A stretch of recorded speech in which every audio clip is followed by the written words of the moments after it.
Es un nuevo viernes cultural de las aulas nacional sindicalistas de la Falange. Antes de presentaros al camarada que nos va a dar hoy la conferencia, que es conocido de todos, os recuerdo que el viernes próximo estamos intentando poner un videoproyección sobre las gestas de España en América y luego una pequeña conferencia y diálogo, pues para contestar un poco para esta panda de pijos infectados por la masonería, que son los de Podemos y demás progres. Y bueno, pues ese sería el próximo día. Hoy no hemos puesto libros fuera, pues por deferencia al camarada Antonio, que viene a presentarnos aquí uno de sus libros. Cuesta 18 €, pero nos hace un cariñito de camarada y nos los deja 15. O sea, como siempre, os animo a que después de la charla o tertulia que tengamos, que os paséis y os rasquéis la mosca, como Dios manda, ¿no? Bueno, Antonio Givelio, yo creo que es ya un clásico dentro de las filas del nacionalsindicalismo. Titulado en periodismo, editorialista de arriba, redactor jefe de la agencia Perisa, colaborador de Radio Nacional y de Televisión Española, director del Alcázar, enviado especial por muchos sitios del norte de África, de Europa, de Sudamérica, y tiene el galardón de Premio Nacional de José Antonio de periodismo. Y aparte, pues es escritor. Lógicamente, como un periodista, como una persona inquieta y como buen falangista, nos tiene que regalar de vez en cuando con alguna editorial. Y ya sabéis cómo funciona esto. Luego se abrirá un turno de preguntas que Antonio contestará a todo. Y nada más, Antonio, te escuchamos. Muchas gracias a todos. A todo lo que sepa, naturalmente. Bueno, yo encantado de estar con todos vosotros, los que conozco desde hace mucho tiempo y los que ya por el paso del tiempo y ser más jóvenes o de la misma generación, pero no tenía el gusto de conoceros. Bueno, el libro, ya en la portada dice quiénes son los autores: Antonio Givelio y colaboradores. Es decir, esto es una recopilación de artículos publicados en un mensuario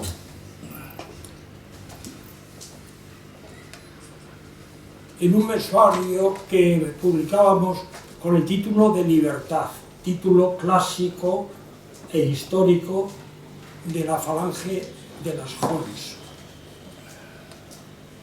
¿Por qué? Fue fundado por Onésimo Redondo, todos seguramente conocéis la historia. Fue fundado en Valladolid por Onésimo Redondo y pasó al patrimonio de la Falange, a la fusión de la Falange con las Jones. Pero al publicarse la revista Fe, que fue la primera de la Falange, pues sobrevivió poco tiempo, porque también por otra parte estuvo sancionado por el gobierno de la República a tal punto de que hubo que cerrarlo. Onésimo lo sustituyó por otro que se llamaba Unidad, también lo cerraron. Y bueno, y luego cuando el señor Adolfo Suárez, toda la historia del periódico en la nueva versión, en la tercera época, pues se cuenta en el prólogo, que lo llamamos el pórtico del libro. Pues ahí se explica todo lo que es la historia de este mensuario, cuya portada, el número 1, es la que viene reproducida aquí. Entonces, ¿qué es lo que contiene? Bueno, pues contiene el testimonio político e histórico de 1 año y 7 meses del segundo gobierno de Zapatero. Es decir, en un momento álgido de la agitación política española, un momento, digamos, matricial de todo lo que en este momento está ocurriendo respecto al separatismo, respecto a la corrupción de la política española. Y luego, pues una serie de testimonios también históricos y políticos de fechas fundamentales de la Falange, anécdotas como una que yo había anunciado, es decir, y que luego en el coloquio pues va a resultar, estoy seguro que interesante. También de episodios, por ejemplo, que algunos de los veteranos recordaréis, que fue la vida, la fundación y la vida del Círculo Social Manuel Mateo. Interesante porque hay un libro publicado por Ceferino Maestú, viejo falangista, que tiene ya, es tan viejo que tiene ya 93 años, o no, 95, corrijo. Entonces, es un hombre de una vida absolutamente dedicada a la Falange, con una serie de circunstancias relacionadas con los sindicatos de izquierdas, incluido de izquierdas socialistas, comunistas, concretamente con comisiones obreras, y él escribió un libro sobre el Círculo Social Manuel Mateo, al que yo tuve que puntualizar una serie de cuestiones, pero es muy interesante para conocer, porque forma parte de la historia de la Falange. Muy cerca de aquí, en la plaza de Isabel II, está la lápida de un mártir de la Falange, antiguo panadero socialista, de García Vara. Esa lápida, una pequeña lápida, esa fue puesta allí en su homenaje por el Círculo Manuel Mateo. ¿Por qué el Círculo Manuel Mateo se llamaba así? Pues porque Manuel Mateo fue el hombre que se pasó del Partido Comunista a la Falange y tiene una historia extraordinaria. Yo la puedo contar. Y otro día o en el coloquio mismo os puedo aclarar cómo se pasó Mateo a la Falange. Y fue el hombre que es responsable del No Importa, del periódico último de la Falange clandestina durante el Frente Popular. Manuel Mateo era el responsable del periódico. Había sido secretario del Partido Comunista de Madrid. Y en un momento determinado viaja a la Unión Soviética, y en la Unión Soviética se da cuenta de la realidad de lo que es el verdadero comunismo aplicado a un pueblo. Y vuelve, como tantos otros, absolutamente desengañado de lo que es el comunismo, y entonces ya la Falange está en ese momento con todo su nervio político, y él pide a Carlos Rivas Villar, que fue compañero mío en la redacción de Arriba y que también había sido comunista, jefe de las Juventudes Comunistas de Madrid, en los tiempos de Mateo como secretario del partido en Madrid, pues le pide, Rivas estaba ya en la Falange, y le pide que le presente a José Antonio.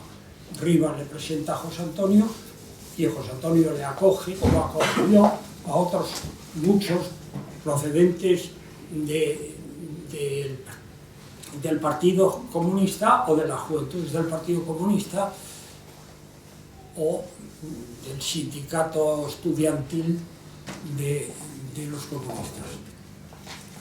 Como Guitarte. Guitarte estuvo antes de la fundación del SEU, estuvo ¿cómo se llama? En la FUE. Y hubo muchos de la FUE que se pasaron al SEU. ¿Por qué? Porque entonces la Falange, con José Antonio, con todos los fundadores, lo que tenía un nervio. Es decir, la misión de la Falange fue fundamentalmente arrebatar dos banderas. La bandera social, de la justicia social, a los partidos de izquierda, y la bandera de la unidad nacional y de los valores espirituales de España a una derecha que era una derecha liberal, injusta, procapitalista, como es ahora, exactamente como es ahora. No tan corrupta, pero también tenía lo suyo. Bueno, todo esto, de alguna manera, y muchas cosas más, están contenidas en el libro. ¿Y qué puedo decir yo para que os animéis a comprarlo? Pues sencillamente que vais a recordar muchas cosas, vais a aprender otras que estoy seguro que os van a interesar, y en cualquier caso os vais a entretener, porque voy a ser un poco vanidoso, porque como periodista tengo la suerte de que me expreso con cierto rigor, pero al mismo tiempo con amenidad, y bastante más amenidad cuando escribo que cuando hablo. Y bueno, y yo no tengo nada más que decir. ¿Cómo que no? Bueno, no quiero defraudar. Te voy a hurgar un poquito. No quiero Te defraudar. has quedado un poquito a medias con lo de Manuel Mateo. Hubo una pistola y una taberna por medio. Entre Mateo y, Sí, señor. y Rivas. Sí, señor. Cuéntalo. Sí, por supuesto, con muchas razones. Bueno, pues cuando Manuel Mateo habla con Rivas, bueno, antes de habla con Rivas después de un incidente. Manuel Mateo no saludaba arriba a España así, saludaba así, con el brazo izquierdo y así, porque tenía una secuela de un tiro que le habían dado en el codo. Ese tiro se lo había dado Carlos Rivas. Es decir, Carlos Rivas, en los tiempos de la Falange, pues el Partido Comunista estaba detrás de él cuando se pasó a la Falange, pues contra él. Y un día, en la calle, no sé si es Zorrilla, por donde, en la calle de Medinaceli, por donde está el templo de Medinaceli, Sí, por Echegaray, pues, por esa zona, Carlos Rivas tenía un hermano que tenía una tasca, y iba hacia la tasca y de pronto se dio cuenta que le estaban siguiendo. Mira hacia atrás, reconoce que son del Partido Comunista, pistoleros del Partido Comunista, y sigue adelante y ve que viene otro grupo, se mete en un portal, tira de pistola, y a los que venían detrás dispara y le da a Mateo. Todos los demás ante los tiros, pues hay un tiroteo recíproco y se largan. Y un día, un tiempo después, unas semanas, aparece en la taberna de su hermano, estaba Carlos Rivas, y aparece en la puerta de la taberna Manuel Mateo. Naturalmente, Carlos Rivas se hace así en el mostrador para coger la pistola. Y Mateo le dice: no, Rivas, no, quiero hablar contigo, pasa. Y le pide que efectivamente le presente a José Antonio. Le presenta a José Antonio, y José Antonio, como Manuel Mateo era un sindicalista de verdad. Y entonces dice: esta es la ocasión de tener de lo que estaba haciendo la política de atracción, de captación. Y le nombra jefe de la Central Nacional Sindicalista. Esto respecto a Manuel Mateo. Bueno, pues todo eso y alguna cosa más del círculo, sobre todo del círculo, en réplica y puntualización a Ceferino Maestú, viene aquí también explicando, pues cuando, es que esto ya es de tiempo muy pasado, es decir, estoy hablando del año 60 y tanto, 64, 65, cuando hubo una gran huelga y Marcelino Camacho, Marcelino Camacho y Ariza, siendo Ceferino Maestú presidente del Círculo Manuel Mateo, pues se integraron en el Círculo Manuel Mateo. Y entonces, en aquella gran huelga, pues fue cuando la policía detuvo Marcelino Camacho, a Ceferino Maestú, a otro dirigente que había sido, que era falangista, a Pepe Hernando, que era el secretario del Círculo Manuel Mateo, falangista, y cofundador del Círculo Manuel Mateo, donde yo fui cofundador, y os podría contar una anécdota, pero el tema es de que todo eso se cuenta en el libro.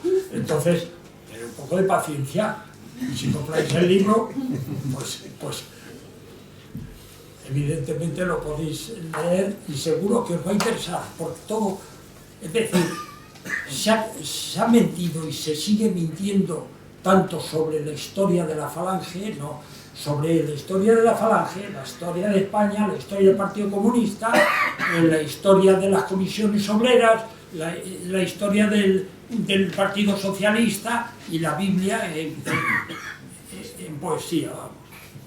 Pero entonces, ¿qué relación hay? Pues lo he dejado ahí a medias, que no sé si está explicado en el libro. ¿Qué relación hay porque hay de verdad y de menos verdad en la relación entre Ceferino y Marcelino Camacho y otros del siglo? Sí, yo le conocí. ¿De que fundaran comisiones obreras o no fue hasta así?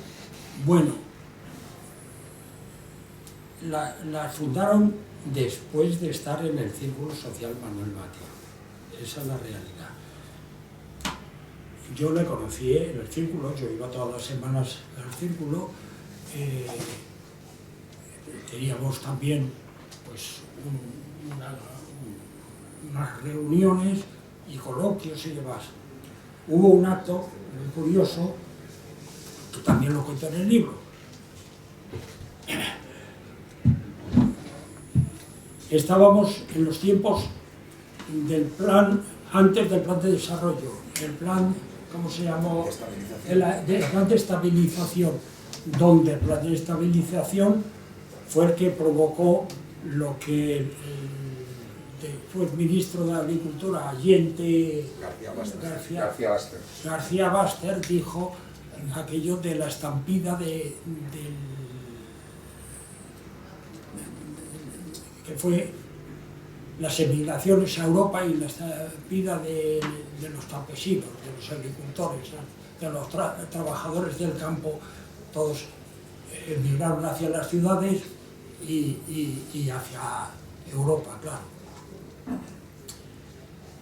Entonces, el Círculo Manuel Mateo y en los grupos falangistas del movimiento, Guardia de Franco, Falange Juveniles, fue una campaña, una lucha permanente en contra de los tecnócratas del Opus Dei y concretamente que estaban liderados por López Rondó y que coparon el gobierno en el año 59, que fue el último día en que se celebró el aniversario de la fundación de Falange en el Teatro de la Comedia. Es que el plan de estabilización consistía... España había hecho muchísimas cosas, ya se había hecho la Seguridad Social, se había hecho el Grupo ENI, España estaba produciendo, la autarquía, aquí se hacía de todo, se hacían trenes, estaba Casa que hacía aviones, se hacían barcos, de todo. Claro, vieron que había dinero y ¿qué hicieron? Congelaron salarios y subieron precio. Eso trajo una inflación de 3 pares de narices, la gente subió mucho los productos, la gente no podía consumir porque no podía hacer a eso, tampoco llegaban a pedir provisiones al campo, vino una migración tremenda y menos mal que por entonces José Luis Arrese sacó un tiralíneas y hizo unas viviendas bastante asequibles para los trabajadores, pero hubiese sido un palo gordísimo. Entonces, eso que llaman ahora los liberales, que gracias a eso, no, gracias a lo que hubo antes y a pesar de eso, España aguantó hasta el año 79 con un 4% de paro, que es menos que la tasa que admiten como buenísima. Perdona, Antonio. No, perfecto, porque has complementado muy bien, porque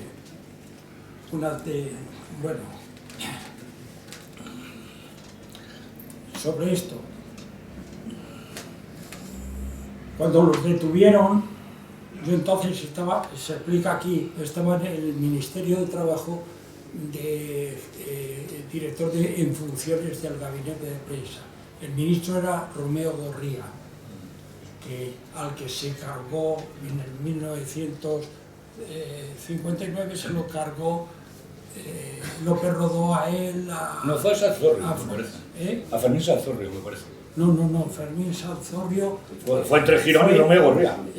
Sí, pero Fermín Sanzorrio, pues que fue un ministro de Trabajo muy poquito de tiempo. Y que además en la toma de posesión, recuerdo su discurso de toma de posesión, que dijo: de mí diréis, hizo el elogio de la política de Girón, que fue el gran creador de la seguridad social, de todo lo que hoy todavía se está disfrutando, de todos los seguros sociales, etcétera, fue Girón. Y recuerdo que dijo Fermín Sanzorrio en el discurso, dijo: de mí diréis que por aquí pasó un tal Sanz. Esa es una frase que está en las hemerotecas, lo cual vino a demostrar que no venía con un ímpetu. Había sido un buen sindicalista también, pero no venía con ímpetu para hacerse cliente. Fue cuando le nombraron a Romeo Gorría. Bueno, pues como consecuencia de la detención y para defender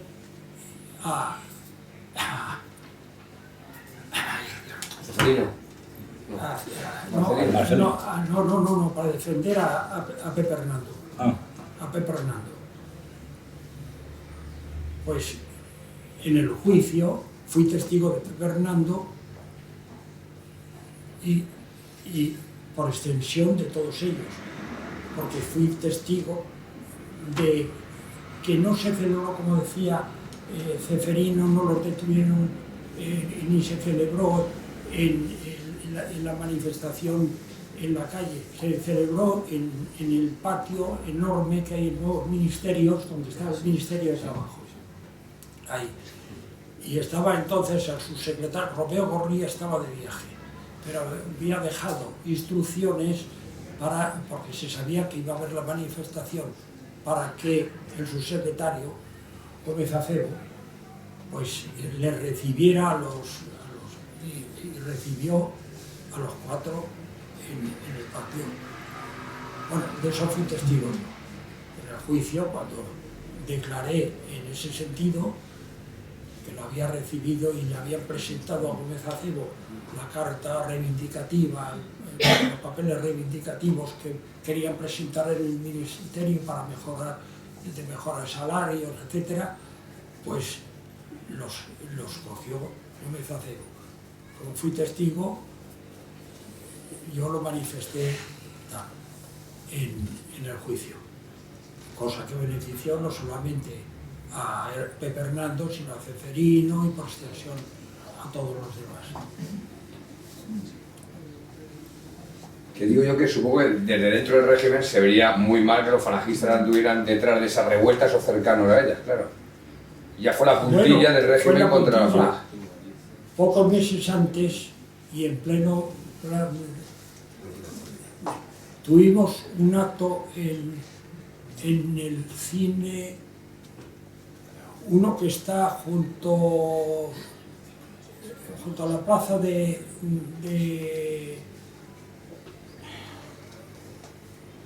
Palacio de Santa Cruz, ahí el teatro, y luego al fondo... Eso era en la calle Doctor Cortés, me parece que era el Cine Ideal. No, pero no se llamaba entonces Cine Ideal. ¿No es donde el Teatro Apolo, no? No. Bueno, allí celebramos un mitin, y en ese mitin fue permanentemente, yo intervine, entre otros, fue un mitin donde hicimos una crítica rigurosa, feroz, del plan de estabilización. O sea que, y voy a contar una anécdota que está aquí. En Valladolid estaba de gobernador Antonio Ruiz Ocaña, que había sido el jefe político del el jefe del movimiento, el distrito de Buenavista, donde yo era jefe de centuria de las falanges juveniles. Y entonces le conocía y él me conocía a mí. Yo ya era periodista. Y entonces celebramos un acto, primero en Lavajos, en homenaje a Onésimo Redondo, tumba y luego un acto en la Casa Sindical de Valladolid, que presidió el gobernador civil y jefe provincial del movimiento, Antonio Ruiz Ocaña. Mi discurso, que fui el único que habló, fue la crítica feroz al plan y luego después pues, una pequeña manifestación y demás. Al día siguiente, el gobierno le cesaba a pobre Antonio Ruiz Ocaña, que el hombre lo que había hecho es que como me conocía y como éramos falangistas y todos íbamos de uniforme además, pues había estado presidiendo el acto, pero inmediatamente el Servicio de Información dio nota y le cesaron. También lo cuento aquí, pero esto es demasiado contar anécdotas. Estos días se ha celebrado el Día de la Fiesta Nacional. Yo me puse de muy mal humor. A veces uno tiene la debilidad de comprar el ABC. Porque, claro, no somos perfectos. Bueno, no somos perfectos. Mientras he sido periodista en activo, no el ABC. Todos los que se publicaban, todos los periódicos nacionales, incluidos los de Cataluña, pues eran, lógicamente, para poder escribir hay que leer y hay que saber y puede ser subrayar y criticar, etc. Bueno, entonces, cuando estamos en una situación de descomposición y además de ignorancia absoluta de por dónde orientar España.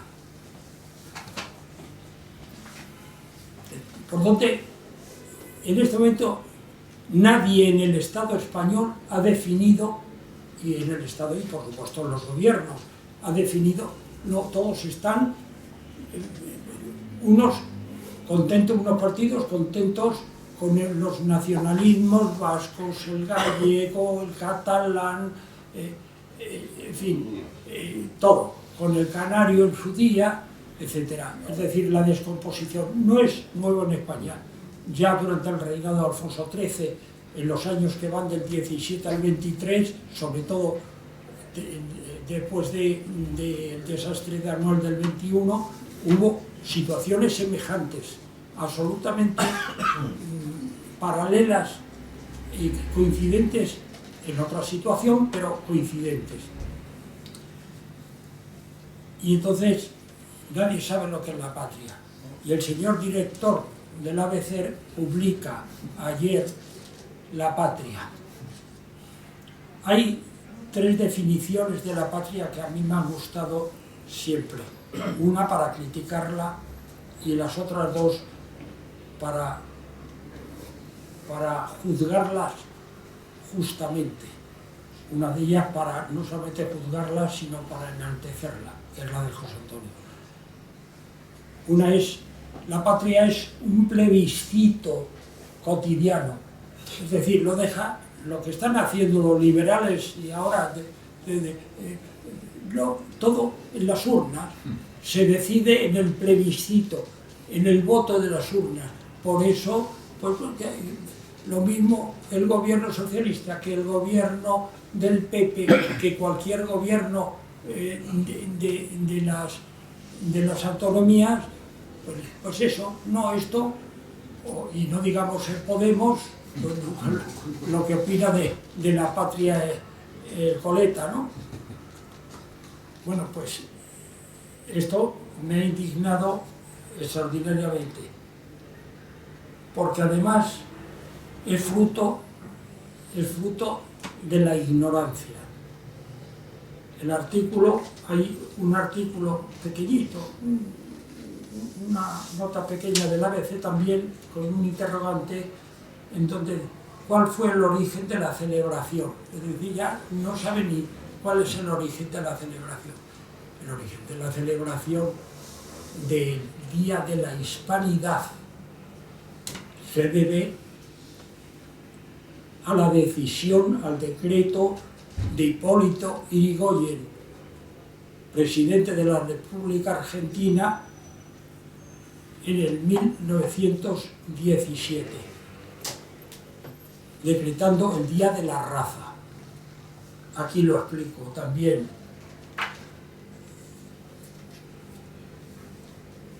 ¿Ves?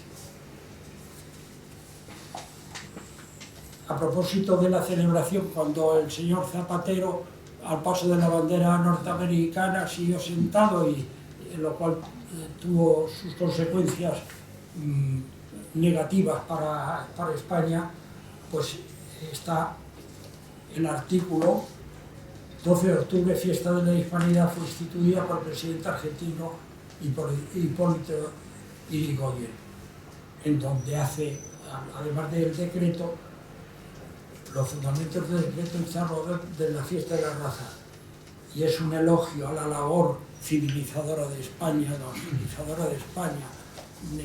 en toda América, que no se ha escrito nada mejor jamás. Y aquí ignoran eso y dicen que en 1918 Alfonso XIII denominó a la fiesta con el nombre de Día de la Raza.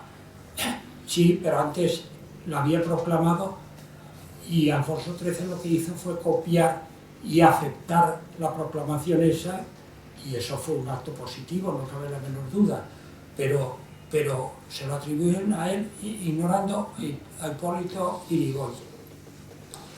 Y luego, en 1958, cambió el decreto estableciendo el Día de la Hispanidad. Eso es cierto. Y en 1987 ya rebajaron la categoría del Día de la... Cuando España, es decir, lo dijo José Antonio, España como patria, y como todas las patrias, se distinguen precisamente por su diferencia respecto a las demás naciones. Ortega dijo que es un proyecto de vida en común. José Antonio perfeccionó esa definición de Ortega y dijo que es una unidad de destino en lo universal. Y esa es la realidad.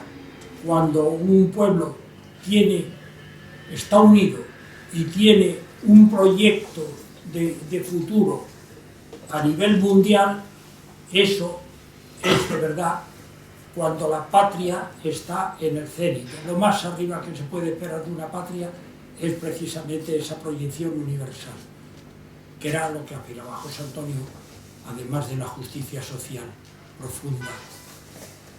Podríamos seguir.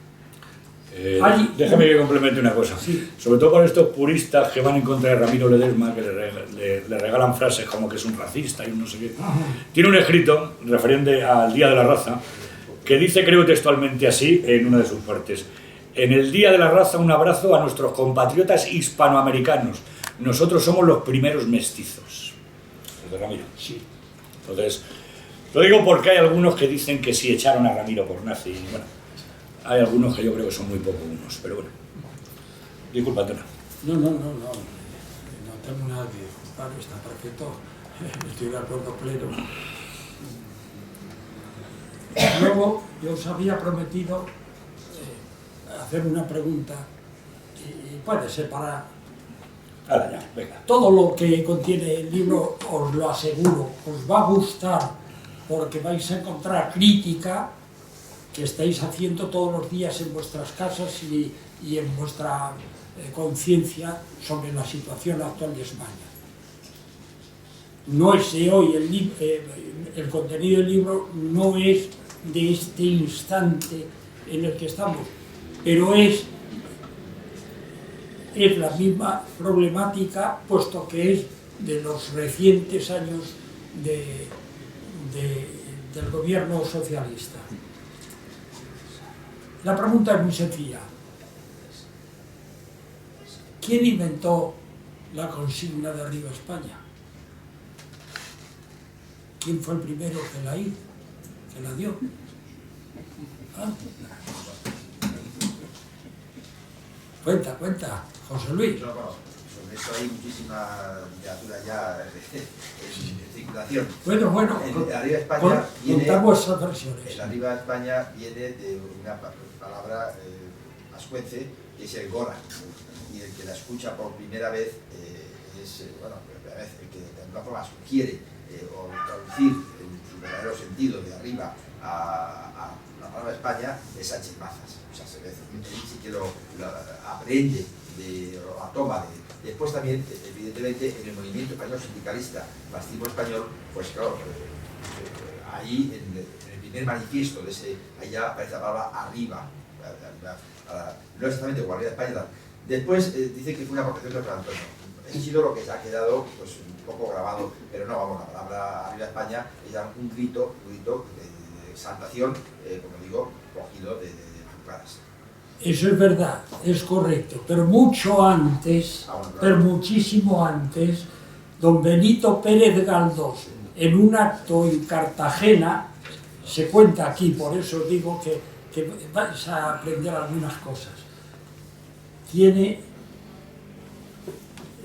hace una exaltación, bueno, una crítica de la situación, estamos con el regeneracionismo, en la época pura de principios del siglo XX, finales del siglo XIX, principios del XX, y entonces, en 1903, el año que nació José Antonio, Benito Pérez de Galdós recibió un homenaje en la ciudad de Cartagena organizado por el Círculo Militar de la ciudad.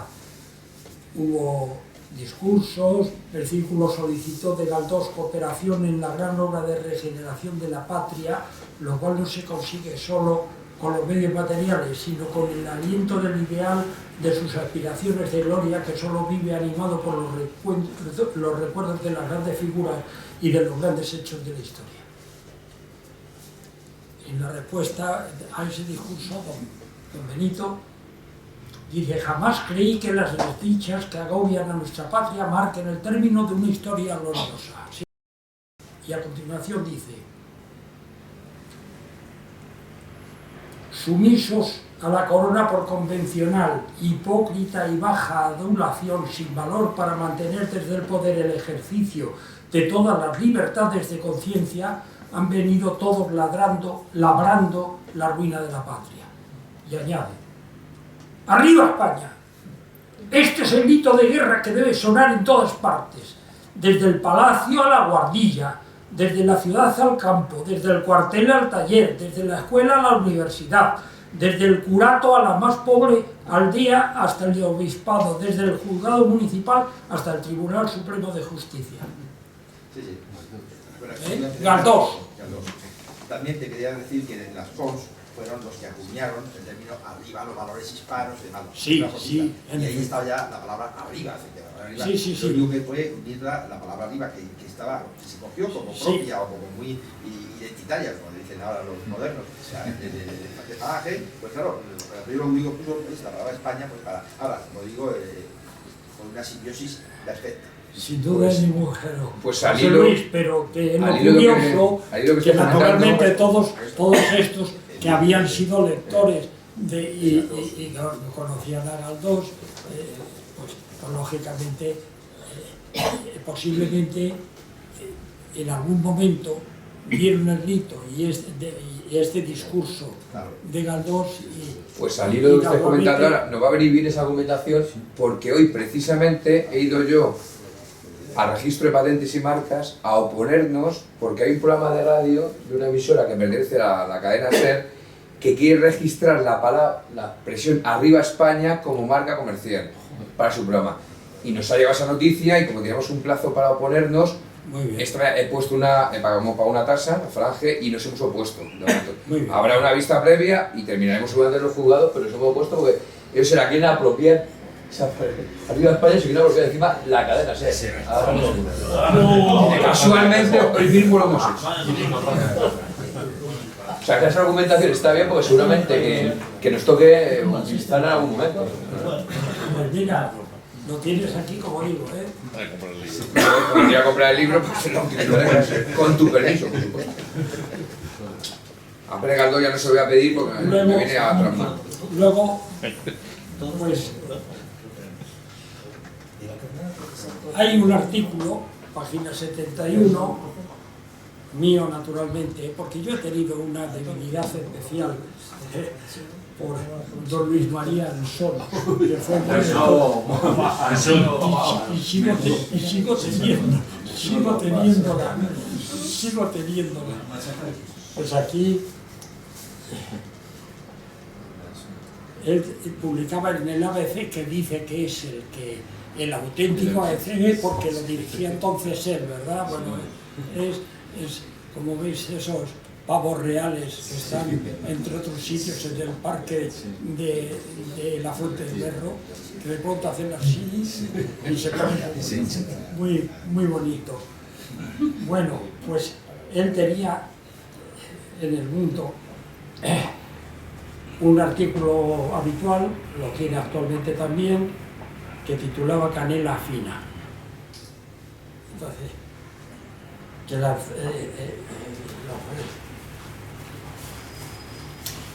y como él ha tenido una fijación, sigue teniendo una fijación enfermiza contra la Falange y contra Franco, bueno, las dos cosas. Eso, bueno, también tengo una anécdota de lo que ahora es un pub irlandés en la calle Alcalá, casi frente al cine Alcalá, que era el restaurante Buenavista en mis tiempos de juventud. Siendo yo redactor de Arriba, pues dieron en la ABC que entonces no lo dirigía, pero Jansson era un personajillo en el ABC, y organizaba, porque había fundado el Círculo de las Juventudes Monárquicas, Juventudes Juanistas. Y entonces, pues aquello tuvo una asistencia de 50, 80 personas, y en el centro, pues en la mesa, presidiendo una butaca vacía, que era la de correspondía a don Juan. Bueno, pues en el artículo este de Mundo, dice: el tópico ese que circula desde hace años y con cierto clamor de que en España no habría monarquía sino ya sepo Franco, es una pura falsedad. Bueno, y como argumento utilizaba al pacto de José María Gil Robles con Indalecio Prieto en San Juan de Luz. Esto es de los años del año 46-47. Entonces era yo nada más que un cadete de la centuria viejo de la Falange Juveniles. O sea que ha pasado mucho tiempo. Bueno, y dice, cuyos puntos esenciales eran la restauración de la monarquía en la persona de don Juan de Borbón, un gobierno provisional con Prieto como presidente del Consejo de Ministros y elecciones libres en un plazo determinado. Bueno, entonces yo le replico. En el artículo, que era más largo como es lógico, yo le replico recordando la historia de la monarquía a partir de Carlos IV, con la invasión de los 100.000 hijos de San Luis, que fue una invasión francesa, reclamada la invasión por el propio rey Fernando VII del Felón, ¿verdad? Bueno, pues, y entonces decía, Franco murió ahora hace 31 años. Don Juan Carlos fue proclamado rey sin la doble legitimidad que tenían todos los monarcas europeos, la dinástica y la popular. Y párrafos después recuerda, Juan III, ya me contaréis, abdicó los derechos y deberes de la corona, traspasando a su hijo la legitimidad dinástica el 14 de mayo de 1977. Este artículo, él decía canela fina y yo pimienta en grano. y titulaba Franco, la monarquía y don Juan Carlos, réplica Luis María Anson.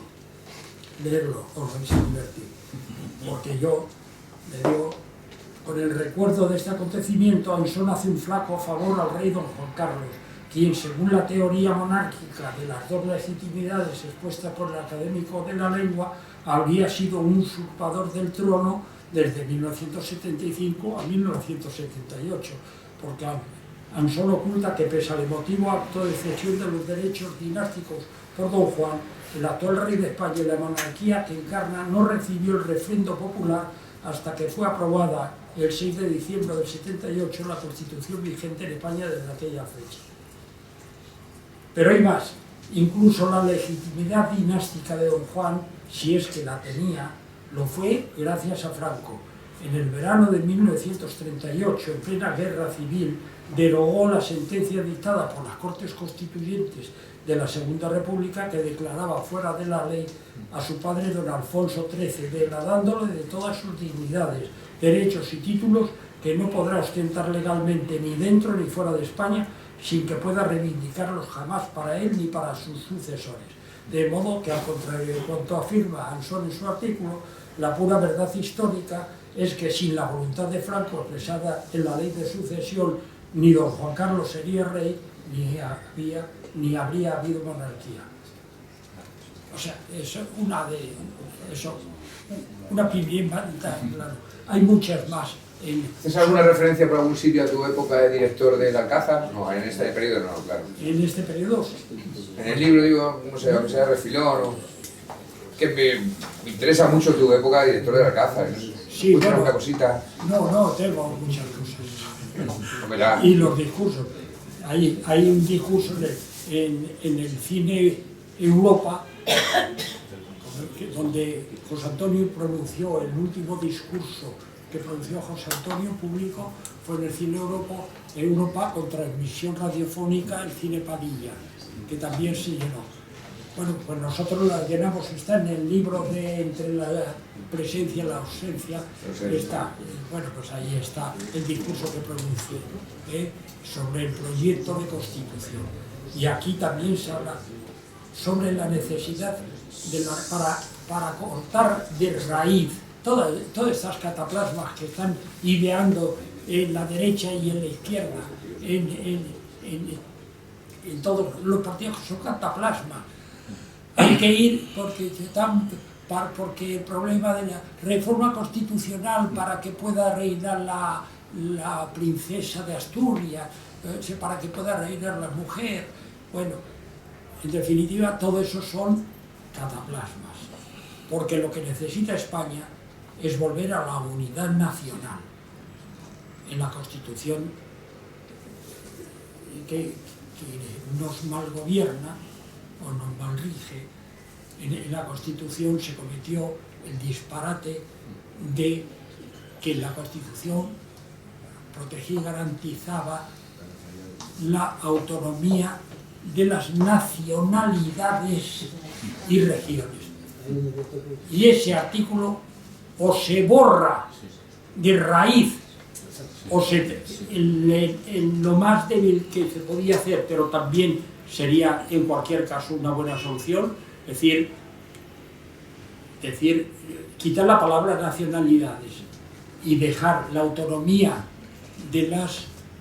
la autonomía administrativa de las regiones, porque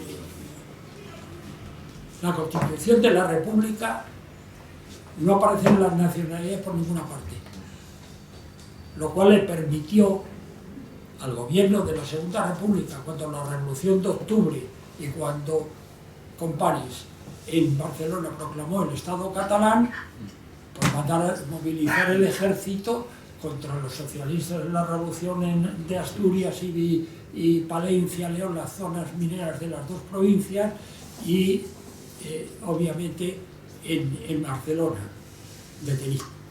y detuvo a todo el presidente de la Generalidad, que era lo que había que hacer ahora no van a juzgar al señor Mas y en la lista vendrá Puigdemont, pero le debían de haber juzgado por lo penal, por los delitos de corrupción y demás. Bueno, pues... Ahora que ha dicho el jefe de tu época del Alcázar, elecciones legislativas y no constituyentes, las primeras, las gana la UCD. ¿Nos lo creemos? ¿A que no nos lo creemos? A que fue un pucherazo que ganó el PSOE. Pero bueno, fue, es decir, si además hay, oye, muchas gracias, porque también hay aquí una cosa interesante. A ver por dónde está.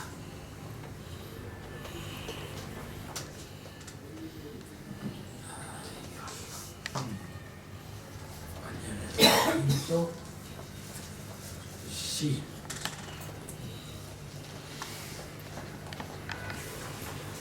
Es importante. Es sobre el señor Suárez. Es verdad que tiene, en fin, a los muertos hay que respetarlos. No a todos. No a todos, pero bueno, hay que ser piadoso con ellos. No con todos. Tiene nombre de aeropuerto. Yo no sé si el aeropuerto tiene nombre de Suárez o es Suárez el que tiene nombre de aeropuerto, porque desde luego... Nunca haga falta. Bueno, es que en el libro hay el juicio. Él fue un escalapuestos protegido por López Rodó. López Rodó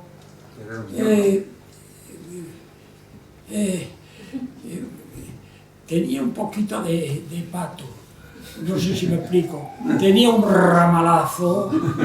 Yo puedo contaros una anécdota. En una comida del Palacio de Santa Cruz, siendo yo director de Alcázar, nos invitó cuando le nombraron ministro de Asuntos Exteriores, en sustitución de Castilla, que fue un gran ministro. Pues entonces, cuando le nombraron, nos invitó a todos los directores de periódico a un almuerzo, bueno, con los camareros a la Federica, vestidos a la Federica, con cubiertos de plata, de puñeta, ¿verdad? Bueno, y antes hubo un cóctel, y los corrillos formados, o sea, arribaban los unos y a otros, porque estábamos reunidos, Jesús de la Serna, que era el director de informaciones, y yo, y estábamos los dos juntos, lo voy a verificar, con la copa de, vamos, con el whisky, el vaso de whisky, está charlando y tal, y de pronto viene él con una copa de champán y viene.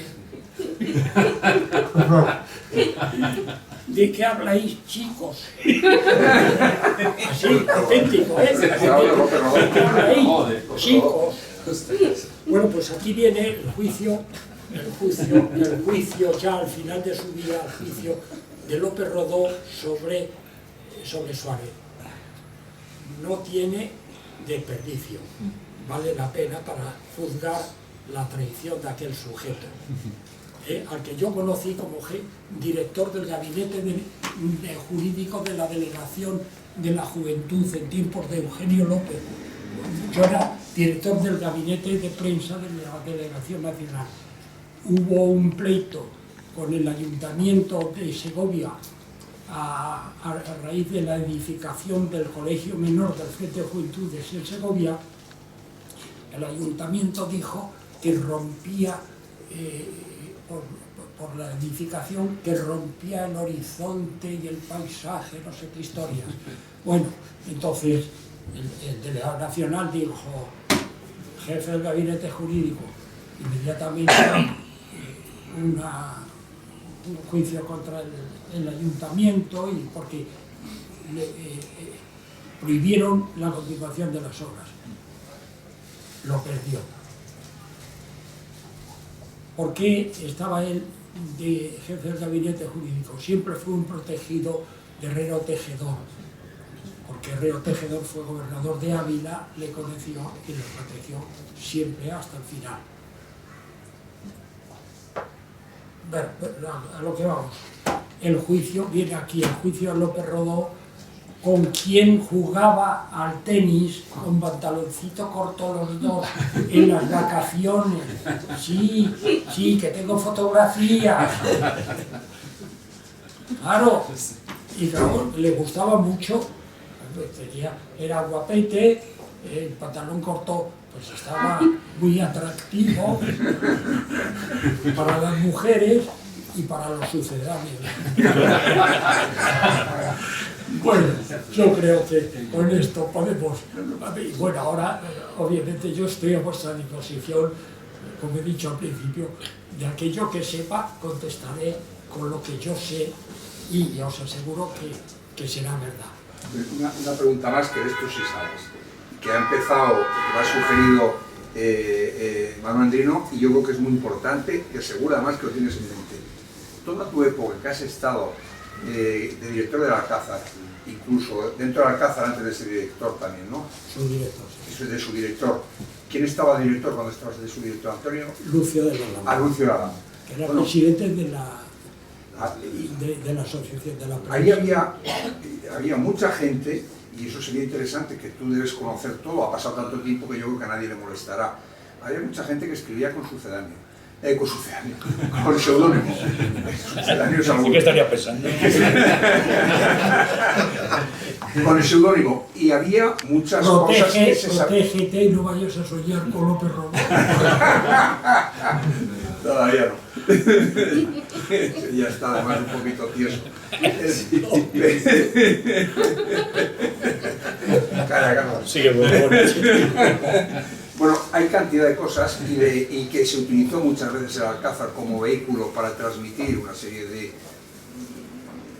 indicaciones políticas incluso, y la gente que seguíamos a través del Alcázar, a mí por ejemplo me interesaría saber muchos de los entresijos que había detrás y cómo se cargaron al Alcázar también, porque es verdad que se lo cargaron desde el punto de vista económico, pues con el tema del papel, con los anuncios, pero un poco toda la historia que tú sabes del Alcázar, y sobre todo la gente que escribía, y que bueno, que es muy interesante, porque había gente, no con sucedáneos, sino con seudónimo, que es interesante saberlo quiénes eran, porque había gente importante, ¿eh?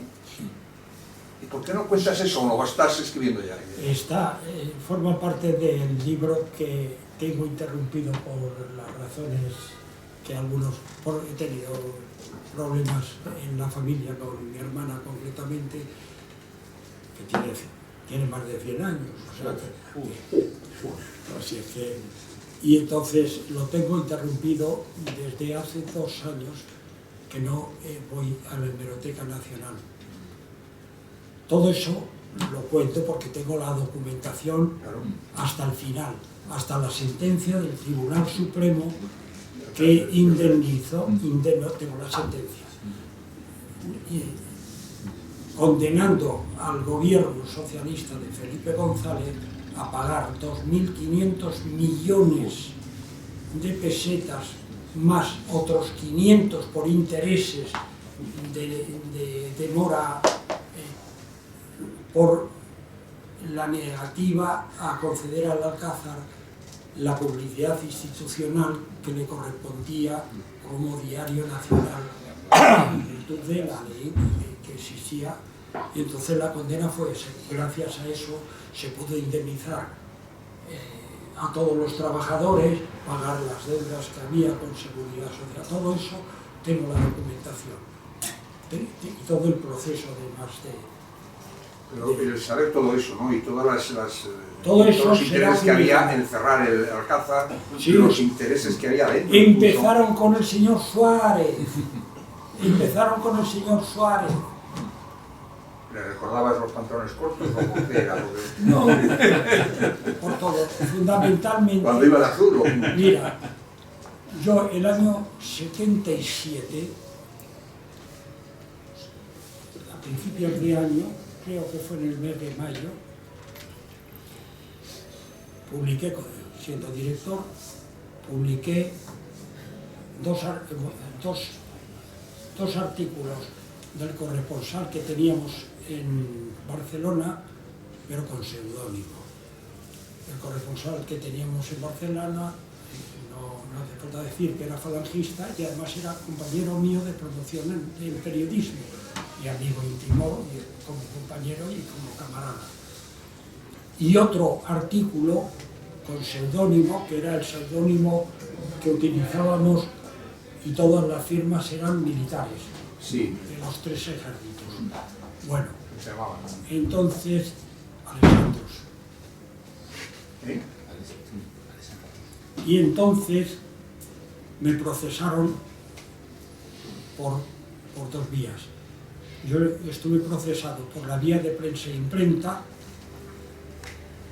y por la vía militar. ¿Cuál era? Señor Suárez, vamos, el gobierno Suárez. ¿Cuál era el problema del corresponsal de Barcelona? Pues era sencillamente que mandó una crónica, que yo publiqué naturalmente, en donde se hablaba de la entrevista que tuvo Carrillo con la hija de Serrano Suñer, con Carmen Y de Rivera, que era la que estaba con el Suárez. Sí, de secretaria del Suárez, y luego se la pasó al rey. Se la pasó A la reina. Se la pasó varias veces. Sí, sí, fue del rey a la reina y de la reina al rey.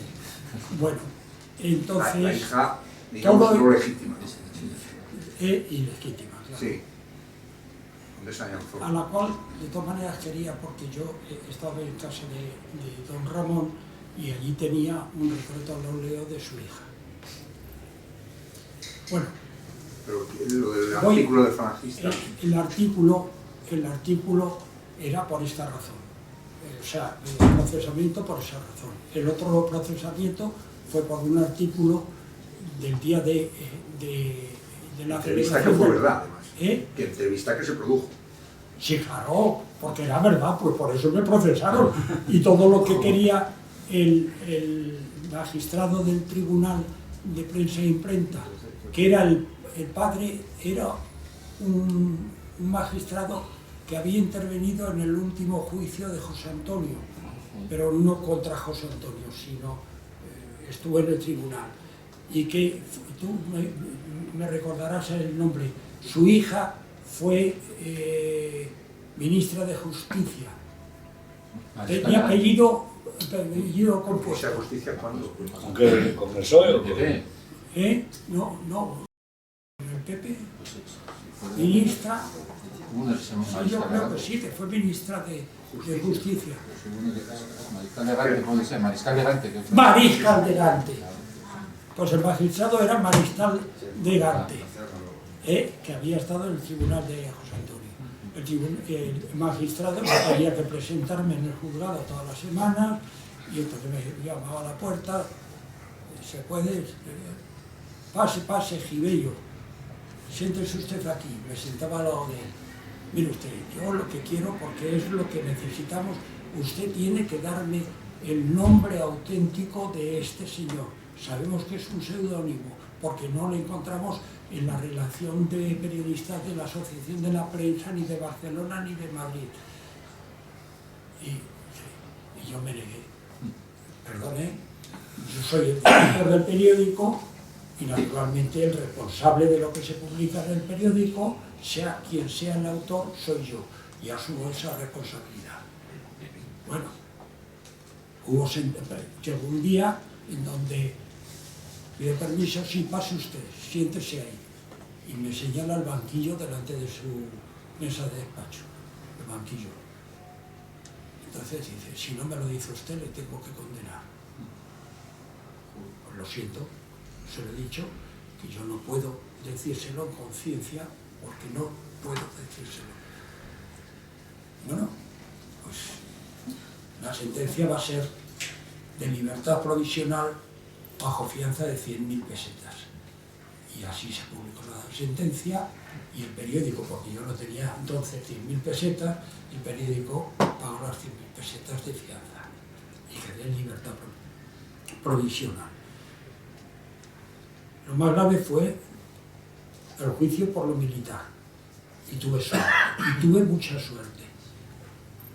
El tema era el mismo en el fondo. Querían saber el nombre del autor, porque sabían que eran militares y efectivamente había capitanes de navío, coroneles y tenientes coroneles de aviación y del ejército de tierra, todos con una letra, porque eran las letras griegas, y ese artículo me parece recordar que iba con la U. De memoria yo ya flojeo mucho. Y entonces el tema era que me tuve que notificación del juzgado militar de la calle del Reloj que me presentara. Me presenté cada 15 días. Tuve suerte porque me recibió un coronel, el coronel instructor, que llevaba aquí el emblema de la división de Barrón, con la mano de Fátima. Por eso la identifiqué. Entonces estaba de presidente del Alcázar, del Consejo de Administración y de la Junta de Fundadores, José Antonio Girón. En realidad, a quien querían enganchar era a José Antonio Girón. Y tuvimos, en la redacción hubo, en la Confederación, que tenía el despacho en el mismo edificio y en el mismo piso del Alcázar, hubo una reunión a ese respecto y bueno, al final fue cuando yo dije que yo asumía toda la responsabilidad y que tranquilo, porque Girón dijo, bueno, pero coño, Girón, si lo que quieren es eso, que tú te des el paso al frente para ya desacreditarte a ti y acabar con todo. Y entonces hubo un general que, lo cito aquí porque escribía también aquí, Jerjes era el seudónimo del general, que... Bueno, perdonadme porque vuelvo a repetir, los nombres se me olvidan muchas veces. Bueno, el fiscal militar pedía para mí 20 años de prisión militar, porque yo soy alférez de complemento de la milicia universitaria y entonces estaba en la reserva activa y naturalmente eso era lo que pedía. Pues gracias que hubo la amnistía de la ETA, que gracias a la amnistía de la ETA, como era una amnistía general, gracias a la cual devolvieron al periódico las 100.000 pesetas y yo quedé libre de polvo y paja. Y hasta ahora. No, una pregunta. Por curiosidad, ¿de qué delito te acusaban? Porque claro, para pedir 20 años, eso ni hoy en día ni muchos que mataron. Porque el artículo era un artículo criticando la política militar y concretamente al desfile que se había producido por aquellos días. Otra pregunta de curiosidad. Todo eso, como lo tengo también documentado, tengo las sentencias, bueno, el coronel, digo que tuve suerte porque en un momento determinado, cada 15 días iba, no podía salir de Madrid, me retiraron el pasaporte, todas esas prevenciones que toman los tribunales. Y entonces un día me dice, bueno, mira usted, sí veo, no se preocupe, yo voy a prolongar esta instrucción todo lo que pueda, porque esto es un asunto de que se ha cabreado y se ha cabreado mucho el cabrón del Guti, que era el vicepresidente, el cabrón del Guti, era el vicepresidente y ministro del ejército. O sea, te has quedado corto, pero espero, si me autoriza la mesa a hacer una última pregunta, por lo menos a mí. Me gustaría saber por qué el Alcázar en cierto momento se prohíbe su compra en organismos oficiales, en empresas de... En Iberia. Te decían que podían citar y se caían los aviones. Claro, en empresas de Lini, en aeropuertos, en todos sitios, estaba prohibido. Eso quiere decir, ¿en qué momento tú tienes seguro datos de la tirada que llegó a tener el Alcázar? Porque yo creo que se leía mucho. Bueno, yo cesé el día 7, también, el día 7 del 7 de 1977, te dice que trae buena suerte el 7 y el 15, ¿no? Bueno, pues en este caso, el 7 del 7 del 77, me llamó Girón a su casa y me comunicó que tenía que cesar como director del Alcázar. Ya había ocurrido en el mes de mayo el tema de mi procesamiento. Y dice, porque tú estás muy marcado, me dijo. ¿Y quién me sustituye? Pues Antonio Izquierdo.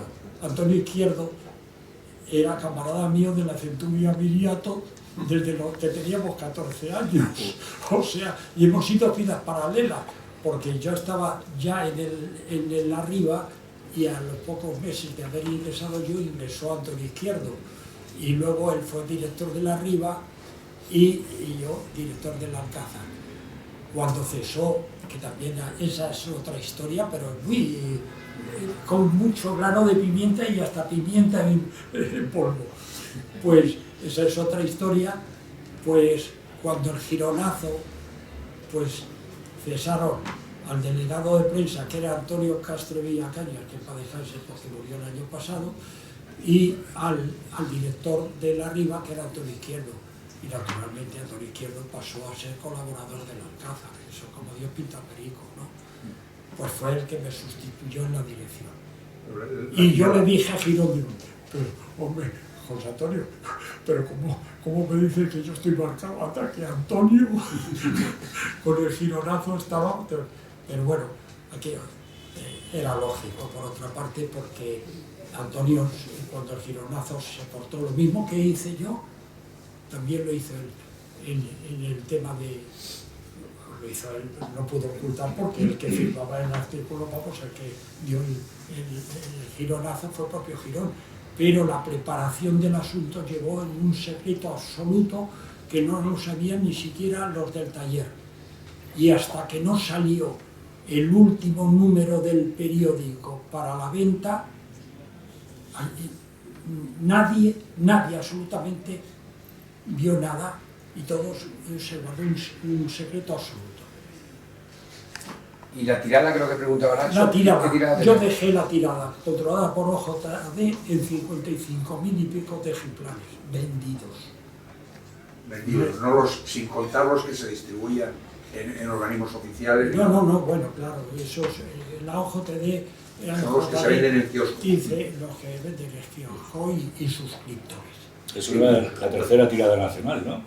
Sería la tercera tirada. Entonces, pues estaba, no recuerdo en este momento, desde luego estaba por delante del Madrid, estaba por delante de Informaciones, sí, estaba también por delante de Informaciones. Y claro, estaban por delante el País, el Diario 16, que es el ABC, claro. Y el ABC, primero el ABC estaba. Oye, Antonio, ahora que ya has hablado de periodistas y del País, cuéntanos algo, te voy a decir el nombre y enseguida vas a saber a quién me refiero. El repelente hijo de Vicente.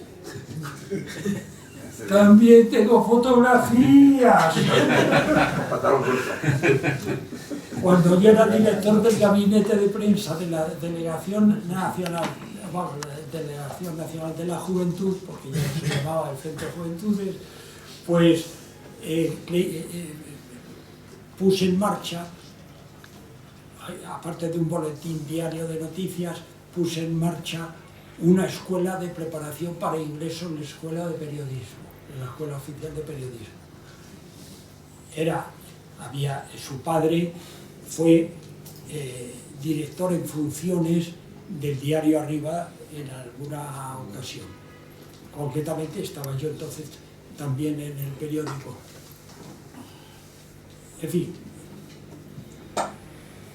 ¿qué voy a decir? Pues que estaban entre mis alumnos y tengo una fotografía en donde están mis alumnos, entre otros él, y yo estoy enseñándoles la rotativa del diario Arriba. Bueno, convendría que dijerais el nombre porque hay gente que aquí no lo conoce. Juan Luis Cebrián, presidente de Prisa y miembro de la Junta Directiva del Bilderberg. Es que el padre es Vicente, era Vicente Cebrián. Vicente Cebrián, que fue eso, y luego fue jefe de director de prensa de sindicatos. Oye, relacionado con esto, Y secretario también de la Delegación Nacional de Prensa del movimiento. relacionado con con Juan Luis Cebrián. La pregunta, ¿tú mandarías a un pintor muy guapo que hiciera un retrato a tu mujer? Pues mira, yo tengo un retrato hecho, pero tuve la precaución de que era un amigo mío, no de mi mujer. ¿Sabes por qué te lo he preguntado, no? Hombre, claro, porque es un cabrón. Dicho sea en la acepción tradicional de la palabra. Es decir, como dicen los italianos, un cornuto. Bueno, pues sí, esa historia la conozco. Pero con un agravante es que yo estuve en su boda, porque fui invitado a su boda. Igual que Vicente Cebrián estuvo invitado antes, mucho antes en la mía. O sea que estuve en su boda. Eso le debió cambiar mucho. Pero también debéis aclarar eso. El repelente hijo de Sí, Vicente, ¿no? sí, El carácter. sí, me afectó mucho. Bueno, pues Antonio. Si hubiera hecho caso a José Antonio Primo de Rivera, lo hubiera tomado con orgullo, porque José Antonio, en la defensa de cuando aquello de los precintos del local de Falange Española, Dijo que los ha roto con sus cuernos el director general de seguridad. Bueno, y en la defensa argumentaba que los cuernos, en los pueblos primitivos sobre todo, y a lo largo de la historia, habían sido un signo de autoridad. Ese fue el argumento que utilizaron en la defensa de José Antonio. Bueno, si queréis alguna otra cosa, con mucho gusto os digo lo que pueda y con el mejor. No, pero lo que sí que vamos a hacer, Antonio, te vamos a trincar para que des otra al cabo de unos meses, el año que viene, en febrero o marzo. Bueno, aquí, pero así a tu aire, nada de guión. Un momentito. En el libro Entre la presencia y la ausencia hay una charla política que di yo aquí el día que asesinó la ETA al teniente coronel Blanco. Sí, Blanco. sí. El hermano del camarada. Y desde aquí fuimos un grupo de camaradas del puerto, iba yo. Fuimos la allí. del puerto, allí estuvimos. Es verdad, sí. Cuando rompió la tregua precisamente de Zapatero. Sí, señor. Es cierto. Ese día. Salimos de allí por la tarde, bueno, aquí. Y fue... ¿Qué fue sobre qué era?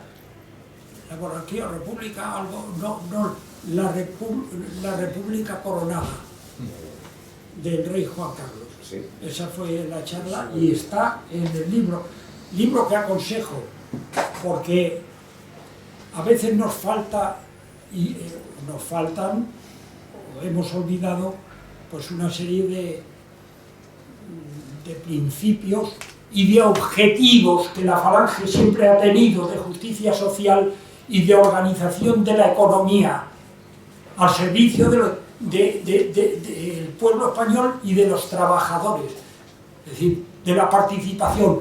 No puede haber una democracia social si no hay una democracia económica. Así de claro. Bueno, pues eso está en el libro. Está en el libro, de las conferencias, de los discursos sindicalistas que vienen en el libro. Publiqué 2 discursos sindicalistas en Barcelona, no publiqué. Di unos mítines en donde era el Frente Nacional Sindicalista del Trabajo, que era una organización sindical falangista en Barcelona, vamos, en Cataluña y ubicada en Barcelona.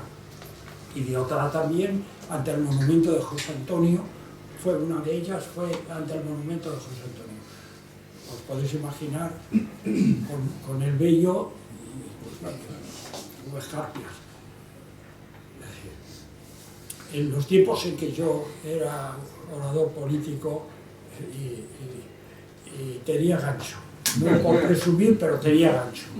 Lo que pasa es que ahora Y garra. ahora ya soy Me viejo. acuerdo de ti Ya encima sé, del tengo montón 84 años. en el entierro del comandante Ricardo Sáenz de la Estrella. Sí, De señor. una forma espontánea. Encima de una Te mo- subiste a en una tumba que estaba en alto, porque Te recuerdo ahí. porque Inestrillas había pertenecido a la centuria Viriato y yo le nombré jefe de la centuria Baleares, que era la filial de flechas que teníamos en el cuartel, que entonces no era el hogar, lo llamamos el cuartel de Cartagena, en el barrio de la Prosperidad, que era donde yo fui jefe de centuria y luego fui jefe de distrito de las falanges juveniles en Buenavista, por eso conocía a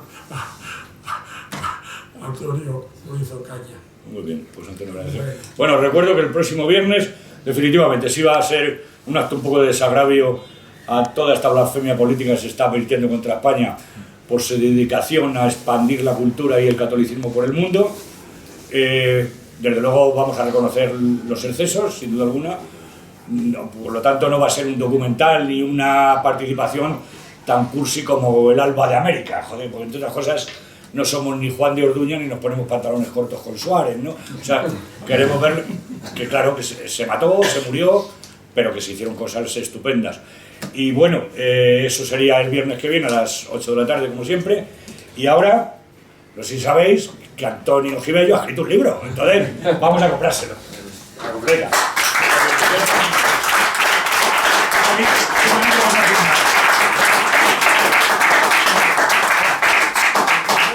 Enrique, yo te tengo para este.